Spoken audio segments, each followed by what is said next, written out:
60,000. The edge protection had been in place for less than 1 month. Then a worker fell from the slab edge. Not because there was no edge protection, the system was right there. The posts were installed, the barriers were in place, and the bolts were tightened. From a distance, everything looked fine. The immediate cause of the accident was the Anchorage failure. But the investigation after the accident found 2 more problems. The posts were not properly locked in place, and they were spaced farther apart than the manual arrived. The site supervisor had checked that exact section in the morning. He saw nothing wrong. So let me ask you, the last time you checked your edge protection system, did you just look at it, or did you actually check it? It happened on a commercial project in the UK. On the morning of the accident, the site supervisor walked past the section of the edge protection. The posts were right there. The mesh barriers were in place. There were bolts in the base plates. Everything looked good. So he moved on, but that was not a real inspection. He had only checked one thing. Was the edge protection standing there? No one matched the anchor position. No one checked the drilling tips. And no one checked the spring pins one by one. The full inspection after the accident showed that the anchors were only about 8 millimeters from the slab edge, and the holes were only about 40 millimeters deep. But the manual was clear. The anchors should have been at least 200 millimeters from the slab edge, not 80. And the holes should have been at least 75 deep, not 40. At a glance, the base plates looked fine. Give the posts a shake. Might not move at all, but when the worker suddenly leaned on it, that was a completely different story. In the end, bolts didn't break, the steel didn't quake. The concrete around the ankles fell first. The entire ankle fixing was pulled out of the slab. But this wasn't the first time. He'd done it the same way on several other projects. During the investigation, someone asked him, had anyone ever checked these measurements before? He said no. The same mistake may have been repeated many times. It just hadn't caused an accident before. The follow-up inspection found more than one problem. There were 3 failure points. The first one caused the accident. The other 2 showed that the system was not installed the way it had been tested. Failure 1, the anchorage. First, look at the base plate. A tightened bolt doesn't mean the anchorage is safe. You still need to check if the anchor in right position, is the hole deep enough, and is the concrete strong enough. If the anchor is too close to the slab edge, there may not be enough concrete around it to carry the load. If the hole is too shallow, the anchor cannot reach its designed capacity. It may look solid, give the post a shake, and it may not move at all. But when it takes the sounder load, it may be a completely different story. So don't just ask if the bolt tight, ask will the anchor stay in the concrete when it takes a hit. Failure 2, insert but not locked. The second problem was connection between the post and the base. The post was inside the base, the barrier was installed, and the whole system was standing. But one spring pin had not fully popped through the locating hole. Maybe the holes were not lined up. Maybe there was a dusty or weld spot inside. Or maybe the spring had become weak. The installer saw that post had gone all the way into the base, so he thought the job was done. But insert doesn't mean locked. If the spring pin is not fully in place, the post can lift out. When the barrier is adjusted, when the materials are moved, or when the upwards force is applied, you can't easily spot this from a distance.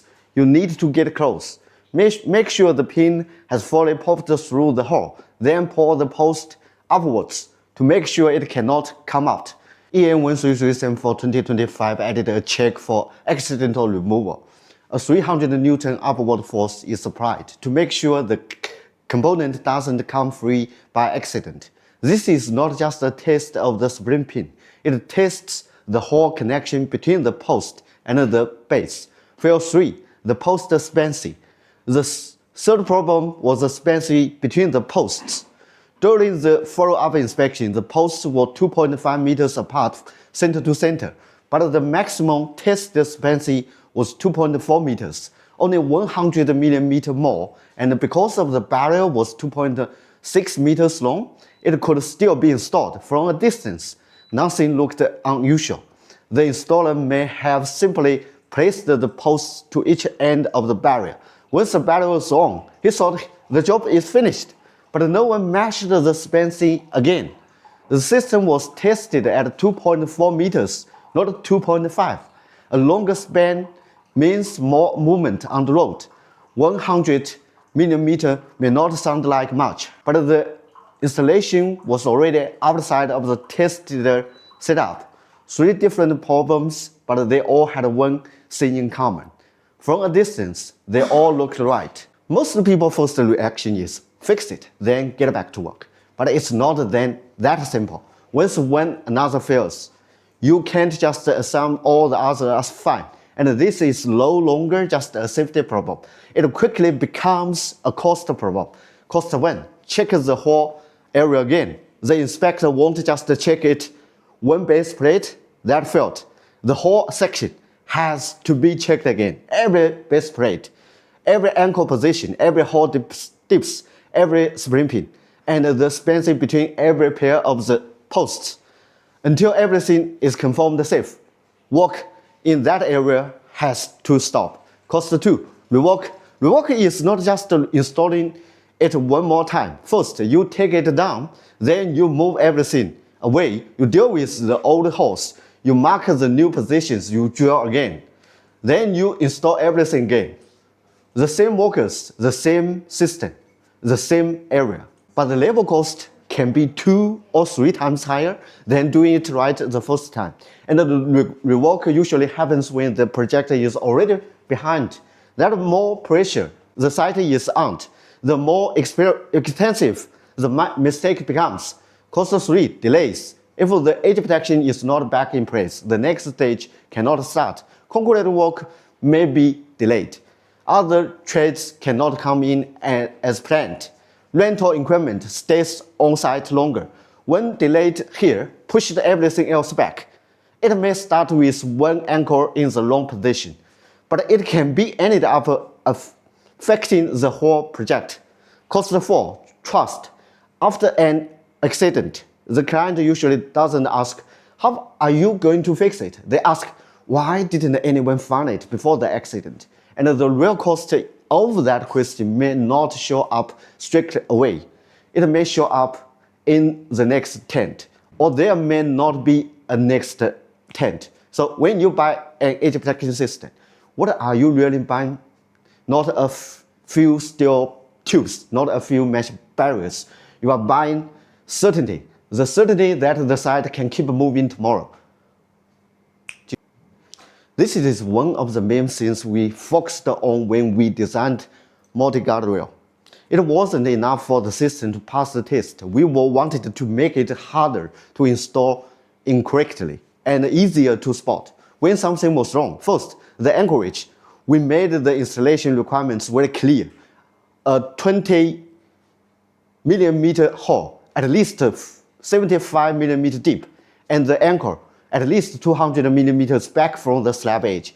Why leave that much distance? Because the real construction site is not a laboratory. The slab edge may be damaged, the concrete may not consistent, and the drilling position may not be perfect. The installation requirements have to be working in real site conditions. Second, accidental post removal. We upgraded the spring pin between the post and the base. When the post is fully inserted, the pin should automatically pop through the locating hole. But on site, you can't just check whether the post is inside the base. You also need to make sure the pin has fully popped through. Then pull the posts upwards. Make sure the connection cannot come apart. And we don't just test how strong the spring is. We apply an upward force to complete connection between the posts and the base. We check that it cannot come free by accident. That is exactly the kind of issue covered by the new equipment in EN 13374/2025. Third, the post span, the maximum center-to-center span is 2.4 meters. Before installation, the base marks the center position of each post. Then measure it again after installation. Do not just check whether the barrier fits, because even at 2.5 meters, the barrier can still installed. You may not spot the problem just by looking. You need a tap mesh. Check the span center to center. Good engineering should not only work in the laboratory, it should also help people on site make fewer mistakes. Good design should not just pass the test, it should make mistakes hard to make. Over the years, I've seen a lot of edge protection projects, and how are the most of systems chosen? Because someone has used them before, or because they are cheaper. Very few people stop and ask, will this system actually work with our slab, our concrete, and our site conditions? The installer did make a mistake, but I don't think he was careless. He did what he believed he was supposed to do. The real problem was this: no one clearly told him what to mesh, where to mesh from, or what the concrete distance should be. No one showed him how to make sure the spring pin was fully locked, and after the installation, no one checked it properly either. So this wasn't just an installer problem. It was a problem with the instruction, the training, the site management, and the final inspection. Most accidents don't happen out of nowhere. The same small mistakes get repeated from site to site. Nothing happened before, so no one paid attention until one day something did. That's why I'm showing this case, not to scare anyone, but because the next time someone walks past a section of the edge protection, I hope they don't just check whether it's standing there. I hope they actually inspect it.